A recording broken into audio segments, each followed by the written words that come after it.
Weekend curfew ನಿಯಮದಲ್ಲಿ ಬದಲಾವಣೆಯಾಗುತ್ತಾ ಸಚಿವರ ಒತ್ತಡಕ್ಕೆ ಮಣಿತಾರಾ CM Bommai. ಜನಾಕ್ರೋಶಕ್ಕೆ ಬೆದರಿ ನಿಯಮವನ್ನ ಸರ್ಕಾರ ಸಡಿಲಿಸುತ್ತಾ ವೀಕೆಂಡ್ ಕರ್ಫ್ಯೂ ನಿಯಮದಲ್ಲಿ ಬದಲಾವಣೆಯಾಗುತ್ತಾ ಸಚಿವರ ಒತ್ತಡಕ್ಕೆ ಮಣಿತಾರಾ ಸಿಎಂ ಬೊಮ್ಮಾಯಿ. ಶನಿವಾರ ಭಾನುವಾರದ ನಿರ್ಬಂಧವನ್ನ ಸಡಿಲಿಸ್ತಾರಾ ಸಿಎಂ. ಜನಾಕ್ರೋಶಕ್ಕೆ ಬೆದರಿ ಸರ್ಕಾರ ನಿಯಮವನ್ನ ಸಡಿಲಿಕೆ ಮಾಡುತ್ತಾ ವೀಕೆಂಡ್ ಕರ್ಫ್ಯೂಗೆ ಬಹಿರಂಗವಾಗಿ ವಿರೋಧಿಸಿದ್ದಾರೆ ಸಚಿವ ಈಶ್ವರಪ್ಪ ಅವರು. ವೀಕೆಂಡ್ ಕರ್ಫ್ಯೂಗೆ ಸಾರ್ವಜನಿಕ ವಲಯದಿಂದಲೂ ತೀವ್ರ ವಿರೋಧ ವ್ಯಕ್ತವಾಗಿದೆ. ಸಚಿವ ಕೆಎಸ್ ಈಶ್ವರಪ್ಪ ನೇರವಾಗಿ ವಿರೋಧ ಮಾಡಿದ್ದಾರೆ. ವೀಕೆಂಡ್ ಕರ್ಫ್ಯೂ ಬಗ್ಗೆ ಸಾರ್ವಜನಿಕ ವಲಯದಲ್ಲೂ ತೀವ್ರ ಆಕ್ರೋಶ ವ್ಯಕ್ತವಾಗ್ತಾ ಇದೆ. ಟ್ಯಾಕ್ಸಿ, ಆಟೋ ಚಾಲಕರು, ಊಬರ್, ಓಲಾದಿಂದಲೂ ಸಹ ವಿರೋಧ ವ್ಯಕ್ತವಾಗಿದೆ ವೀಕೆಂಡ್ ಕರ್ಫ್ಯೂ ಬಗ್ಗೆ. ಕೆಲವೇ ಕ್ಷಣಗಳಲ್ಲಿ ಸರ್ಕಾರದ ನಿರ್ಧಾರ ಹೊರಬೀಳಲಿದೆ ಈ ವಿಚಾರಕ್ಕೆ ಸಂಬಂಧಪಟ್ಟ ಹಾಗೆ. ಶನಿವಾರ ಭಾನುವಾರದ ನಿರ್ಬಂಧವನ್ನ ಸಿಎಂ ಸಡಿಲಿಸ್ತಾರಾ? ಸರ್ಕಾರದ ನಿರ್ಧಾರ ಏನು ಅನ್ನೋದು ಕೆಲವೇ ಕ್ಷಣದಲ್ಲಿ ಹೊರಬೀಳುತ್ತೆ. ವೀಕೆಂಡ್ ಕರ್ಫ್ಯೂ ಬಗ್ಗೆ ಕ್ಯಾಬಿನೆಟ್ ಸಭೆಯಲ್ಲಿ ಹಲವು ಸಚಿವರು ಅಸಮಾಧಾನವನ್ನ ವ್ಯಕ್ತಪಡಿಸಿದ್ದಾರೆ. ಹಾಗಾಗಿ ವೀಕೆಂಡ್ ಕರ್ಫ್ಯೂ ನಿಯಮದಲ್ಲಿ ಏನಾದರೂ ಬದಲಾವಣೆ ಬದಲಾವಣೆ ಆಗಬಹುದು ಅನ್ನುವಂತಹ ನಿರೀಕ್ಷೆ ಇದೆ. ಯಾಕಂದ್ರೆ ಸಾಕಷ್ಟು ವಿರೋಧ ವ್ಯಕ್ತವಾಗ್ತಾ ಇದೆ. ಬೆಂಗಳೂರಿನಲ್ಲಿ ವೀಕೆಂಡ್ ಕರ್ಫ್ಯೂ ವಿಧಿಸಿರೋದು ಜನಾಕ್ರೋಶ ವ್ಯಕ್ತವಾಗ್ತಾ ಇದೆ. ವ್ಯಾಪಾರ ವಹಿವಾಟಿಗೆ ಬಹಳ ದೊಡ್ಡ ಹೊಡೆತ ಇದು. ಈಗಾಗಲೇ ಜನ ಬೇಸತ್ತು ಹೋಗಿದ್ದಾರೆ. ಇಂಥ ಸಂದರ್ಭದಲ್ಲಿ ಮತ್ತೆ ವೀಕೆಂಡ್ ಕರ್ಫ್ಯೂ, ಇಂತಹ ಸ್ಟ್ರಿಕ್ಟ್ ರೂಲ್ಸ್ಗಳಿಂದ ಜನಜೀವನ ಇನ್ನಷ್ಟು ಅಸ್ತವ್ಯಸ್ತವಾಗುತ್ತೆ, ಆರ್ಥಿಕವಾಗಿ ಬಹಳ ದೊಡ್ಡ ಹೊಡೆತ ಬೀಳುತ್ತೆ ಅಂತ ಟ್ಯಾಕ್ಸಿ, ಆಟೋ ಚಾಲಕರು, ಊಬರ್, ಓಲಾದಿಂದಲೂ ಸಹ ಬಹಳ ವಿರೋಧ ವ್ಯಕ್ತವಾಗಿದೆ. ಕ್ಯಾಬಿನೆಟ್ ಸಭೆಯಲ್ಲಿ ಹಲವು ಸಚಿವರು ವೀಕೆಂಡ್ ಕರ್ಫ್ಯೂ ಬಗ್ಗೆ ಅಸಮಾಧಾನವನ್ನ ವ್ಯಕ್ತಪಡಿಸಿದ್ದಾರೆ. ಸ್ಟ್ರಿಕ್ಟ್ ನಿಯಮ ಓಕೆ, ಆದ್ರೆ ವೀಕೆಂಡ್ಗಳಲ್ಲೇ ಈ ರೀತಿ ಕರ್ಫ್ಯೂ ಹಾಕಿ ಕಂಪ್ಲೀಟ್ ಸ್ತಬ್ಧವಾದ್ರೆ ವ್ಯಾಪಾರಕ್ಕೆ ಬಹಳ ದೊಡ್ಡ ಹೊಡೆತ ಬೀಳುತ್ತೆ, ಇದರಿಂದ ಸುಧಾರಿಸಿಕೊಳ್ಳೋದು ಕಷ್ಟವಾಗುತ್ತೆ ಅಂತ ವಿರೋಧ ವ್ಯಕ್ತಪಡಿಸ್ತಾ ಇದ್ದಾರೆ. ಸರ್ಕಾರದ ಬಗ್ಗೆ ಆಕ್ರೋಶದ ಮಾತುಗಳನ್ನ ಆಡ್ತಾ ಇದ್ದಾರೆ. ಹಾಗಾಗಿ ಜನಾಕ್ರೋಶಕ್ಕೆ ಬೆದರಿ ನಿಯಮವನ್ನ ಸರ್ಕಾರ ಸಡಿಲಿಕೆ ಮಾಡುತ್ತಾ ಬಹಳ ದೊಡ್ಡ ಸವಾಲಿದು. ಒಂದು ಕಡೆ ಬೆಂಗಳೂರಿನಲ್ಲಿ ಸೋಂಕಿನ ಪ್ರಮಾಣ ಏರಿಕೆ ಆಗ್ತಲೇ ಇದೆ. ಇವತ್ತು ಒಂದೇ ದಿನಕ್ಕೆ 4,500ಕ್ಕೂ ಹೆಚ್ಚು ಕೇಸ್ ದಾಖಲಾಗುವಂತಹ ಸಾಧ್ಯತೆ ಇದೆ. ಒಂದ್ ಕಡೆ ಸೋಂಕನ್ನ ನಿಯಂತ್ರಣ ಮಾಡಬೇಕು, ಮತ್ತೊಂದು ಕಡೆ ಆರ್ಥಿಕವಾಗಿ ಪೆಟ್ಟು ಬೀಳದಂತೆ ನೋಡ್ಕೋಬೇಕು. ಇದು ಬಹಳ ದೊಡ್ಡ ಸವಾಲು ಸರ್ಕಾರದ ಮುಂದೆ ಇರೋದು. ಹಾಗಾಗಿ ವೀಕೆಂಡ್ ಕರ್ಫ್ಯೂ ಬಗ್ಗೆ ಸರ್ಕಾರದ ತೀರ್ಮಾನ ಏನು ಅನ್ನೋದು ಕೆಲವೇ ಹೊತ್ತಲ್ಲಿ ಗೊತ್ತಾಗಲಿದೆ. ಸ್ವತಃ ಸಚಿವರುಗಳೇ ಅಸಮಾಧಾನವನ್ನ ವ್ಯಕ್ತಪಡಿಸಿರೋದ್ರಿಂದ ಸಿಎಂ ಏನು ನಿರ್ಧಾರವನ್ನ ತಗೋಬಹುದು ಅನ್ನೋದನ್ನ ಕಾದು ನೋಡಬೇಕು. ಈ ಬಗ್ಗೆ ಹೆಚ್ಚಿನ ಡೀಟೇಲ್ಸ್ ಕೊಡ್ತಾರೆ ನಮ್ಮ ಪ್ರತಿನಿಧಿ ಆನಂದ್ ಬೈದನ್ ಮನೆ ಸಂಪರ್ಕದಲ್ಲಿದ್ದಾರೆ. ಆನಂದ್, ವೀಕೆಂಡ್ ಕರ್ಫ್ಯೂ ಬಗ್ಗೆ ಬಹಳಷ್ಟು ಆಕ್ರೋಶ ವ್ಯಕ್ತವಾಗ್ತಾ ಇದೆ. ಸರ್ಕಾರದ ಮುಂದೆ ಇರುವಂತಹ ಬಹಳ ದೊಡ್ಡ ಸವಾಲು, ಒಂದು ಕಡೆ ಕೋವಿಡ್ ನಿಯಂತ್ರಣ ಮಾಡಬೇಕು, ಇನ್ನೊಂದು ಕಡೆ ಆರ್ಥಿಕವಾಗಿ ಹೊಡೆತ ಬೀಳದೇ ಇರೋ ರೀತಿ ನೋಡ್ಕೋಬೇಕು, ಜನರಿಗೂ ಕೂಡ ಸ್ಟ್ರಿಕ್ಟ್ ರೂಲ್ಸ್ ನ ಬಗ್ಗೆ ಜಾಗೃತಿ ಮೂಡಿಸಬೇಕು. ಸೊ ಸರ್ಕಾರದ ಮುಂದೆ ಬಹಳ ದೊಡ್ಡ ಸವಾಲು, ಏನ್ ತೀರ್ಮಾನ ತಗೋಬಹುದು ಅಂತ?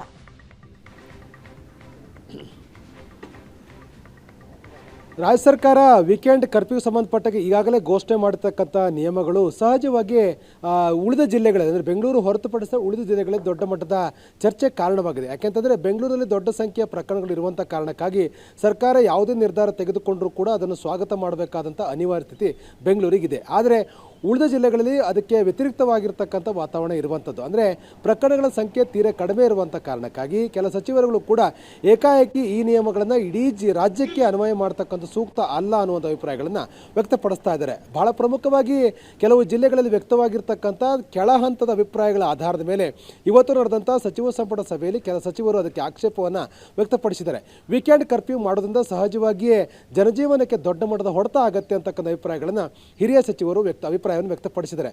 ಇದಕ್ಕೆ ಬಹಳ ಪ್ರಮುಖವಾಗಿರ್ತಕ್ಕಂಥ ಕಾರಣ ಅಂದರೆ ವೀಕೆಂಡ್ ಕರ್ಫ್ಯೂನ ಜಾರಿ ಮಾಡೋದ್ರಿಂದ ಸಹಜವಾಗಿಯೇ ಕಲಾವಿದರಿರ್ಬೋದು, ಹೋಟ್ಲು ಉದ್ಯಮ ಇರ್ಬೋದು ಮತ್ತು ಸಹಜವಾಗಿ ದಿನನಿತ್ಯ ದುಡಿದು ತಿಂತಕ್ಕವನಿಗೆ ದೊಡ್ಡ ಮಟ್ಟದ ಸಮಸ್ಯೆಗಳಾಗುತ್ತೆ. ಧಾರ್ಮಿಕ ಆಚರಣೆಗಳನ್ನು ಮಾಡಲಿಕ್ಕಾಗಲ್ಲ, ಜಾತ್ರೆಗಳು ನಡೆಯಲ್ಲ ಮತ್ತು ಈ ಜಾತ್ರೆಗಳು ಧಾರ್ಮಿಕ ಆಚರಣೆ ಮೇಲೆ ಡಿಪೆಂಡ್ ಆಗಿರ್ತಕ್ಕಂಥ ಸಮುದಾಯ ಏನಿರುತ್ತೆ ಅವರಿಗೂ ಕೂಡ ದೊಡ್ಡ ಮಟ್ಟದ ಸಮಸ್ಯೆ ಆಗುತ್ತೆ. ಜನರ ಭಾವನೆ ಮೇಲೂ ಕೂಡ ಪ್ರತಿಕೂಲವಾಗಿರ್ತಕ್ಕಂಥ ಪರಿಣಾಮಗಳಾಗುತ್ತೆ. ಹಾಗಾಗಿ ಮುಂಬರುವಂಥ ದಿನಗಳಲ್ಲಿ ಪಕ್ಷದ ಮೇಲೆ ಅದು ಸರ್ಕಾರದ ಮೇಲೆ ಕೆಟ್ಟ ಇಮೇಜ್ ತರುತ್ತೆ ಅಂತಕ್ಕಂಥದ್ದು ಕೆಲ ಹಿರಿಯ ಸಚಿವರ ಅಭಿಪ್ರಾಯ.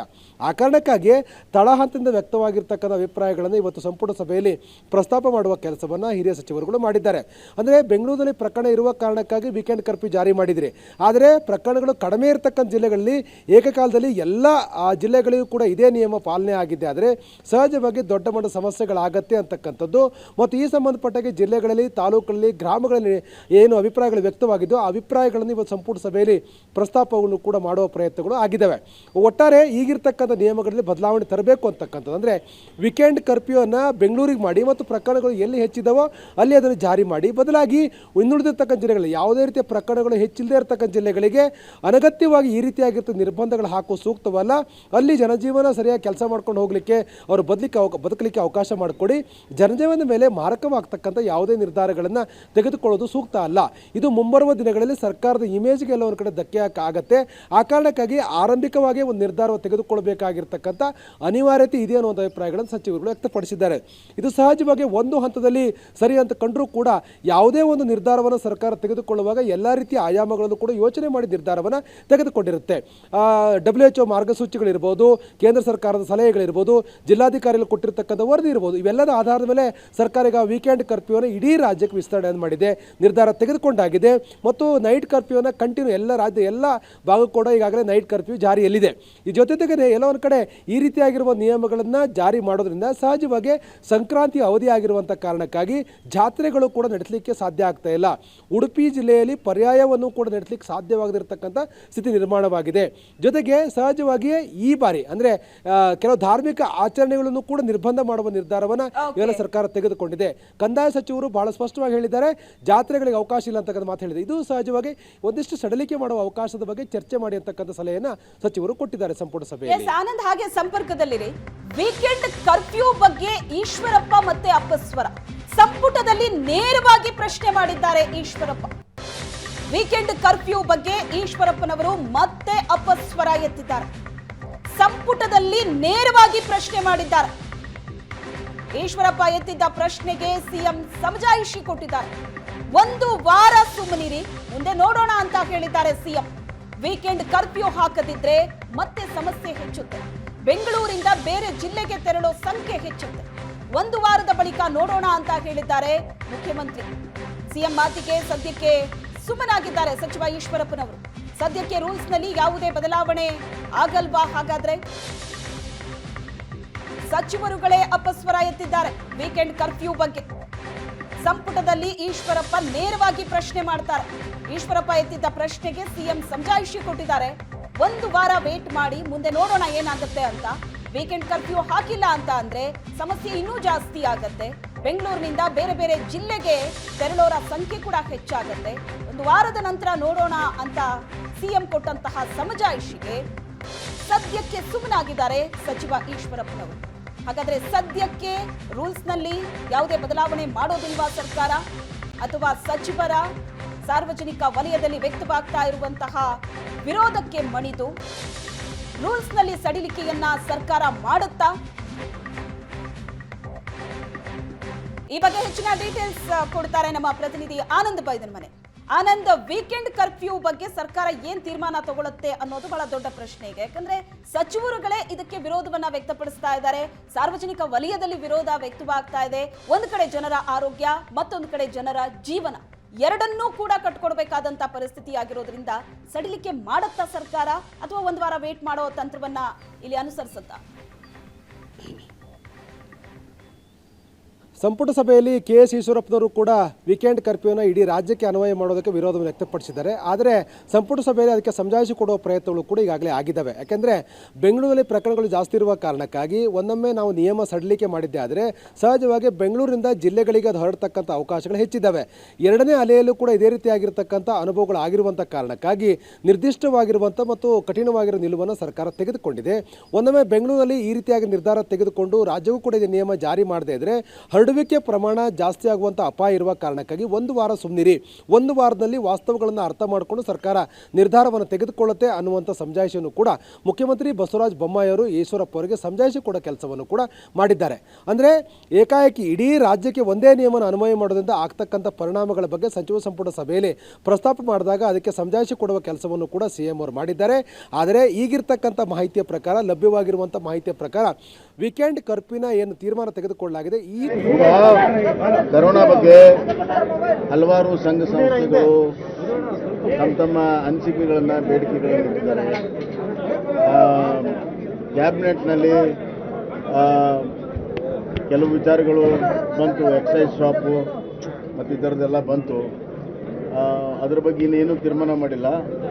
ತಾವು ಏನು ಸಂಘ ಸಂಸ್ಥೆಗಳೇನು ಬೇಡಿಕೆ ಇಟ್ಟಿದೆ ಅದು ಕೊರೋನಾ ಏನು ಅದರ ತೀವ್ರತೆ ಏನಿದೆ ಬರುವಂಥ ದಿನಗಳಲ್ಲಿ ಅದರ ಆಧಾರದ ಮೇಲೆ ನಾವು ಕ್ರಮ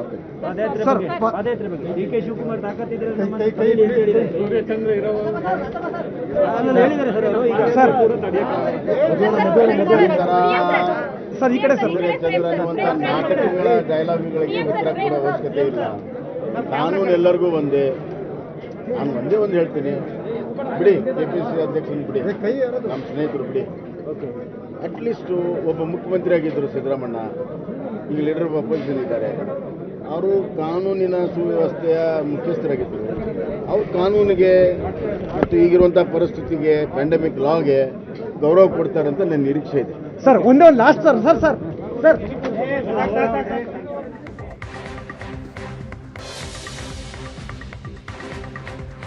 ಸಭೆಯ ನಂತರ ಸಿಎಂ ಮಾತಾಡಿದ್ರು. ಒಂದು ವಾರದ ನಂತರ ನೋಡೋಣ. ಈಗ ಸದ್ಯಕ್ಕೆ ವೀಕೆಂಡ್ ಕರ್ಫ್ಯೂ ಬಗ್ಗೆ ಬಹಳಷ್ಟು ವಿರೋಧ ವ್ಯಕ್ತವಾಗ್ತಾ ಇದೆ. ಜನ ಆಕ್ರೋಶದ ಮಾತುಗಳನ್ನ ಆಡ್ತಾ ಇದ್ದಾರೆ, ಸಿಟ್ಟಾಗಿದ್ದಾರೆ ಜನ. ಈಗಾಗಲೇ ಕೊರೋನಾ ಬಹಳ ದೊಡ್ಡ ಹೊಡೆತ ಕೊಟ್ಟಾಗಿದೆ, ಮತ್ತೆ ವೀಕೆಂಡ್ ಕರ್ಫ್ಯೂ ಆದ್ರೆ ತುಂಬಾ ಸಂಕಷ್ಟದ ಪರಿಸ್ಥಿತಿ ಎದುರಾಗತ್ತೆ ಅಂತ ಸಚಿವರು ಸಹ ಸಭೆಯಲ್ಲಿ ವಿರೋಧವನ್ನ ವ್ಯಕ್ತಪಡಿಸ್ತಾ ಇದ್ರು ವೀಕೆಂಡ್ ಕರ್ಫ್ಯೂ ಬಗ್ಗೆ. ಆದ್ರೆ ಇದಕ್ಕೆ ಸಿಎಂ ಈಗ ಸ್ಪಷ್ಟನೆ ಕೊಟ್ಟಿದ್ದಾರೆ, ಸದ್ಯಕ್ಕೆ ವೀಕೆಂಡ್ ಕರ್ಫ್ಯೂ ವಾಪಸ್ ಇಲ್ಲ ಅಂತ. ವೀಕೆಂಡ್ ಕರ್ಫ್ಯೂ ಬಗ್ಗೆ ಸರ್ಕಾರ ಏನ್ ತೀರ್ಮಾನ ತಗೊಳುತ್ತೆ ಅನ್ನೋ ಕುತೂಹಲ ಇತ್ತು. ರೂಲ್ಸ್ ನಲ್ಲಿ ಸಡಿಲಿಕೆ ಮಾಡಬಹುದಾ ಅನ್ನೋ ಪ್ರಶ್ನೆ ಇತ್ತು. ಅದಕ್ಕೆ ಈಗ ಉತ್ತರ ಸಿಕ್ಕಿದೆ. ಸಿಎಂ ಬಹಳ ಕ್ಲಿಯರ್ ಆಗಿ ಹೇಳಿದ್ದಾರೆ, ಸದ್ಯಕ್ಕೆ ವೀಕೆಂಡ್ ಕರ್ಫ್ಯೂ ವಾಪಸ್ ಇಲ್ಲ. ಈ ವಾರದಲ್ಲಿ ಶನಿವಾರ ಭಾನುವಾರ ವೀಕೆಂಡ್ ಕರ್ಫ್ಯೂ ಪಕ್ಕ. ವೀಕೆಂಡ್ ಕರ್ಫ್ಯೂ ವಾಪಸ್ ಪಡೆಯೋ ಪ್ರಶ್ನೆಯೇ ಇಲ್ಲ ಅಂತ ಹೇಳಿದ್ದಾರೆ ಸಿಎಂ. ಸಂಪುಟದಲ್ಲಿ ಈಶ್ವರಪ್ಪನವರು ನೇರವಾಗಿ ಪ್ರಶ್ನೆ ಮಾಡಿದ್ರು ಈ ವಿಚಾರದ ಬಗ್ಗೆ. ಈಶ್ವರಪ್ಪನವರಿಗೂ ಸಹ ಸಮಜಾಯಿಷಿ ಕೊಟ್ಟಿದ್ದಾರೆ. ವೀಕೆಂಡ್ ಲಾಕ್ನಲ್ಲಿ ಯಾವುದೇ ಬದಲಾವಣೆ ಇಲ್ಲ, ಒಂದು ವಾರದ ಬಳಿಕ ಕೇಸ್ ನೋಡಿ ತೀರ್ಮಾನ ಅಂತ ಸಿಎಂ ಹೇಳಿಕೆ ಕೊಟ್ರು. ಜೊತೆಗೆ ಸಭೆಯಲ್ಲೂ ಕೂಡ ಇದೇ ಮಾತನ್ನ ಹೇಳಿರೋದು, ಒಂದು ವಾರ ಸುಮ್ಮನಿರಿ, ಮುಂದೆ ನೋಡೋಣ. ವೀಕೆಂಡ್ ಕರ್ಫ್ಯೂ ಹಾಕಿಲ್ಲ ಅಂತ ಅಂದ್ರೆ ಮತ್ತೆ ಸಮಸ್ಯೆ ಹೆಚ್ಚಾಗುತ್ತೆ. ಬೆಂಗಳೂರಿನಿಂದ ಬೇರೆ ಬೇರೆ ಜಿಲ್ಲೆಗಳಿಗೆ ತೆರಳೋರ ಸಂಖ್ಯೆ ಹೆಚ್ಚಾಗತ್ತೆ, ಸೋಂಕು ಇನ್ನಷ್ಟು ಜಾಸ್ತಿ ಆಗತ್ತೆ. ಒಂದು ವಾರ ವೇಟ್ ಮಾಡೋಣ ಅಂತ ಸಭೆಯಲ್ಲೂ ಸಮಜಾಯಿಷಿ ಕೊಟ್ಟಿದ್ರು. ಕ್ಯಾಬಿನೆಟ್ ಸಭೆಯ ನಂತರ ಸಿಎಂ ಹೊರಗಡೆ ಬಂದು ಕೊಟ್ಟಂತ ಹೇಳಿಕೆ ಇದು. ವೀಕೆಂಡ್ ಕರ್ಫ್ಯೂ ಅಲ್ಲಿ ಯಾವುದೇ ಬದಲಾವಣೆ ಇಲ್ಲ. ಈ ಹಿಂದೆ ಸರ್ಕಾರ ಏನ್ ತೀರ್ಮಾನ ತಗೊಂಡಿತ್ತೋ ಅದೇ ತೀರ್ಮಾನ ಮುಂದುವರಿಯುತ್ತೆ. ಕ್ಯಾಬಿನೆಟ್ ಸಭೆಯ ನಂತರ ಸಿಎಂ ಬೊಮ್ಮಾಯಿ ಕೊಟ್ಟಂತ ಹೇಳಿಕೆ ಇದು. ವೀಕೆಂಡ್ ಕರ್ಫ್ಯೂನಲ್ಲಿ ಏನಾದರೂ ಬದಲಾವಣೆ ಆಗತ್ತಾ ಅನ್ನುವಂತಹ ಪ್ರಶ್ನೆಗೆ ಈಗ ಬಹಳ ಸ್ಪಷ್ಟವಾದಂತಹ ಉತ್ತರ ಸಿಎಂ ಇಂದ. ಯಾವುದೇ ಬದಲಾವಣೆ ಇಲ್ಲ ವೀಕೆಂಡ್ ಲಾಕ್ನಲ್ಲಿ. ಒಂದು ವಾರದ ಬಳಿಕ ಕೇಸ್ ಯಾವ ರೀತಿ ಇದೆ ಅನ್ನೋದನ್ನ ನೋಡಿ ತೀರ್ಮಾನವನ್ನ ಸರ್ಕಾರ ತೆಗೆದುಕೊಳ್ಳುತ್ತೆ. ಈ ಬಗ್ಗೆ ಹೆಚ್ಚಿನ ಡೀಟೇಲ್ಸ್ ಅನ್ನ ಕೊಡ್ತಾರೆ ನಮ್ಮ ಪ್ರತಿನಿಧಿ ಆನಂದ್ ಬೈದನ್ ಮನೆ ಸಂಪರ್ಕದಲ್ಲಿದ್ದಾರೆ. ಆನಂದ್, ವೀಕೆಂಡ್ ಕರ್ಫ್ಯೂ ಅಲ್ಲಿ ಸರ್ಕಾರ ಏನಾದರೂ ಬದಲಾವಣೆ ಮಾಡುತ್ತಾ ಅನ್ನೋ ಪ್ರಶ್ನೆ ಇತ್ತು, ಆ ಪ್ರಶ್ನೆಗೆ ಈಗ ಉತ್ತರ ಸಿಕ್ಕಿದೆ. ಬಹಳ ಕ್ಲಿಯರ್ ಆಗಿ ಹೇಳ್ತಾ ಇದ್ದಾರೆ ಸಿಎಂ, ಯಾವುದೇ ಬದಲಾವಣೆ ಇಲ್ಲ ಅಂತ. ಹಾಗಾದ್ರೆ ಇನ್ನೊಂದು ವಾರ ಕೇಸ್ ಹೇಗಿದೆ ನೋಡ್ಕೊಂಡು ಮುಂದಿನ ವಾರ ಇರತ್ತಾ ಇಲ್ವಾ ಅನ್ನೋದನ್ನ ಸರ್ಕಾರ ತೀರ್ಮಾನ ಮಾಡುತ್ತೆ ಪ್ರತ್ಯೇಕವಾಗಿ. ಎಸ್, ಸಚಿವ ಸಂಪುಟ ಸಭೆಯ ಮುಕ್ತಾಯದ ಬಳಿಕ ಮುಖ್ಯಮಂತ್ರಿ ಬಸವರಾಜ ಬೊಮ್ಮಾಯಿ ಅವರು ಬಹಳ ಸಮಜಾಯಿಷಿಯನ್ನು ಕೊಟ್ಟಿದ್ದಾರೆ. ಬಹಳ ಸ್ಪಷ್ಟವಾಗಿ ರಾಜ್ಯ ಜನರಿಗೆ ಒಂದು ಸಂದೇಶವನ್ನು ಕೂಡ ರವಾನೆ ಮಾಡಿದ್ದಾರೆ. ಯಾವುದೇ ಕಾರಣಕ್ಕೂ ವೀಕೆಂಡ್ ಕರ್ಫ್ಯೂನಲ್ಲಿ ಬದಲಾವಣೆ ಇಲ್ಲ, ಈಗ ತಂದಿರತಕ್ಕಂಥ ನಿಯಮದಲ್ಲಿ ಯಾವುದೇ ರೀತಿಯ ಬದಲಾವಣೆ ಮಾಡೋದಿಲ್ಲ ಅಂತೇಳಿ ಬಹಳ ಸ್ಪಷ್ಟವಾಗಿ ಮುಖ್ಯಮಂತ್ರಿಗಳು ಸ್ಪಷ್ಟನೆಯನ್ನು ಕೊಟ್ಟಿದ್ದಾರೆ. ಅಂದರೆ ಬಹುತೇಕ ಸಚಿವರುಗಳು, ಹಿರಿಯ ಸಚಿವರುಗಳೆಲ್ಲರೂ ಕೂಡ ರಿಕ್ವೆಸ್ಟನ್ನು ಮಾಡ್ತಾ ಇದ್ರು, ವೀಕೆಂಡ್ ಕರ್ಫ್ಯೂಯಲ್ಲಿ ಒಂದಷ್ಟು ಬದಲಾವಣೆಗಳು ತರಬೇಕಾಗಿರುವಂಥ ಅಗತ್ಯತೆಗಳ ಬಗ್ಗೆ ಸಂಪುಟ ಸಭೆಯಲ್ಲೂ ಕೂಡ ಒತ್ತಾಯ ಮಾಡಿದರು. ಆದರೆ ಮುಖ್ಯಮಂತ್ರಿ ಬಸವರಾಜ ಬೊಮ್ಮಾಯಿ ಈಗ ತಾನೇ ಹೇಳಿದ್ದಾರೆ, ಹೇಳಿದ್ದಾರೆ. ಯಾವುದೇ ಕಾರಣಕ್ಕೂ ನಿಯಮದಲ್ಲಿ ಬದಲಾವಣೆ ಇಲ್ಲ ಅಂತೇಳಿ ಭಾಳ ಸ್ಪಷ್ಟವಾಗಿ ತಿಳಿಸುವಂಥ ಪ್ರಯತ್ನವನ್ನು ಮಾಡಿದ್ದಾರೆ. ಸಹಜವಾಗಿ ಬೇಡಿಕೆಗಳು ಇರುವುದು ಸಹಜ. ಕೆಲವು ಸಂಘ ಸಂಸ್ಥೆಗಳು ಮತ್ತು ವರ್ತಕರೆಲ್ಲರೂ ಕೂಡ ಬೇಡಿಕೆಯನ್ನು ಇಟ್ಟಿದ್ದಾರೆ. ಆ ಬಗ್ಗೆ ಸರ್ಕಾರ ಮುಂದಿನ ದಿನಗಳ ನಿರ್ಧಾರವನ್ನು ತೆಗೆದುಕೊಳ್ಳುತ್ತೆ. ಆದರೆ ಸದ್ಯಕ್ಕಂತೂ ಯಾವುದೇ ಕಾರಣಕ್ಕೂ ನಿಯಮದಲ್ಲಿ ಬದಲಾವಣೆ ಇಲ್ಲ ಅನ್ನೋದನ್ನು ಭಾಳ ಸ್ಪಷ್ಟವಾಗಿ ಮುಖ್ಯಮಂತ್ರಿಗಳು ಹೇಳಿದ್ದಾರೆ. ಮುಖ್ಯಮಂತ್ರಿಗಳ ಹೇಳಿಕೆಯನ್ನು ಗಮನಿಸ್ತಾ ಇದ್ರೆ ಸರ್ಕಾರದಲ್ಲೂ ಕೂಡ ಒಂದು ಇರಾದೆ ಇದೆ. ಅಂದರೆ ಈಗಿರ್ತಕ್ಕಂಥ ಸನ್ನಿವೇಶದಲ್ಲಿ ನಿಯಮದಲ್ಲಿ ಬದಲಾವಣೆ ತರೋದಿಲ್ಲ. ಮುಂಬರುವ ದಿನಗಳಲ್ಲಿ ಪ್ರಕರಣಗಳು ಎಷ್ಟು ಜಾಸ್ತಿ ಆಗುತ್ತೆ ಅಥವಾ ಎಷ್ಟು ಕಡಿಮೆ ಆಗುತ್ತೆ ಅನ್ನೋದನ್ನು ನೋಡಿಕೊಂಡು ನಿರ್ಧಾರವನ್ನು ತೆಗೆದುಕೊಳ್ಳುತ್ತೇವೆ ಅನ್ನುವ ರೀತಿಯಲ್ಲಿ ಮುಖ್ಯಮಂತ್ರಿಗಳು ಇವತ್ತು ಮಾತಾಡಿದರು. ಅಂದರೆ ಸಚಿವ ಸಂಪುಟ ಸಭೆಯ ಬಳಿಕ ಮಾತಾಡಿರ್ತಕ್ಕಂಥ ಮುಖ್ಯಮಂತ್ರಿಗಳು ಹೇಳಿರುವಂಥ ಎಲ್ಲ ಮಾತುಗಳನ್ನು ಗಮನಿಸ್ತಾ ಇದ್ದರೆ ಸರ್ಕಾರ ಏಕಾಏಕಿ ಭಾಳ ನಿರ್ದಿಷ್ಟವಾಗಿರ್ತಕ್ಕಂಥ ಅತ್ಯಂತ ಕಠಿಣವಾಗಿರುವಂಥ ನಿಯಮಗಳನ್ನು ತೆಗೆದುಕೊಂಡಿದ್ದರೂ ಕೂಡ ಅದರಿಂದ ಆಗ್ತಕ್ಕಂಥ ಸಾಧಕ ಬಾಧಕದ ಬಗ್ಗೆಯೂ ಕೂಡ ಚರ್ಚೆ ಮಾಡಿದ್ದಾರೆ. ಹಾಗಾಗಿ ಚರ್ಚೆ ಬಳಿಕ ಮುಂಬರುವ ದಿನಗಳಲ್ಲಿ ಒಂದು ಸ್ಪಷ್ಟವಾಗಿರ್ತಕ್ಕಂಥ ನಿಯಮವನ್ನು ಬದಲಾವಣೆ ಮಾಡೋ ಸಂಬಂಧಪಟ್ಟ ಹಾಗೆ ನಿರ್ಧಾರವನ್ನು ಮುಂದಿನ ದಿನಗಳಲ್ಲಿ ತೆಗೆದುಕೊಳ್ಳಲಿಕ್ಕೆ ಸರ್ಕಾರ ಇಚ್ಛೆಯನ್ನು ಹೊಂದಿದೆ ಅಂತಕ್ಕಂಥದ್ದು ಭಾಳ ಸ್ಪಷ್ಟವಾಗಿ ಮುಖ್ಯಮಂತ್ರಿಗಳ ಮಾತಲ್ಲಿ ಕಂಡು ಬರ್ತಾ ಇತ್ತು. ಯಾಕೆಂತಂದರೆ ಬೇರೆ ಬೇರೆ ರೀತಿಯ ಅಭಿಪ್ರಾಯಗಳನ್ನು ವ್ಯಕ್ತಪಡಿಸಿದ್ದಾರೆ. ಅದನ್ನು ಸರ್ಕಾರ ಪರಿಗಣಿಸುತ್ತೆ ಅಂತಕ್ಕಂಥ ಮಾತನ್ನು ಕೂಡ ಮುಖ್ಯಮಂತ್ರಿಗಳು ಹೇಳಿದ್ದಾರೆ. ಅಂದರೆ ಮುಂಬರುವ ದಿನಗಳಲ್ಲಿ ಅಂದರೆ ಈ ವಾರ ಯಾವುದೇ ಕಾರಣಕ್ಕೂ ಬದಲಾವಣೆ ಇಲ್ಲ. ಈಗ ತಂದಿರತಕ್ಕಂಥ ನಿಯಮವನ್ನು ಕಟ್ಟುನಿಟ್ಟು ಜಾರಿ ಮಾಡ್ತೇವೆ.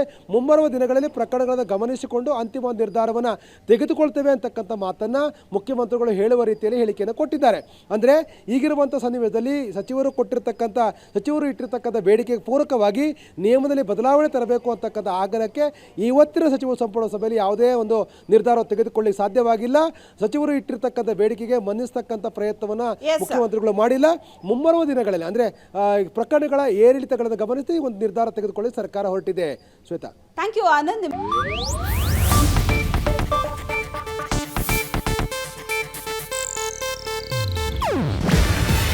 ಇದು ಏಷ್ಯಾನೆಟ್ ನ್ಯೂಸ್ ನೆಟ್ವರ್ಕ್ ಪ್ರಸ್ತುತಿ. ನೀವು ನೋಡ್ತಿದ್ದೀರಾ ಏಷ್ಯಾನೆಟ್ ಸುವರ್ಣ ನ್ಯೂಸ್.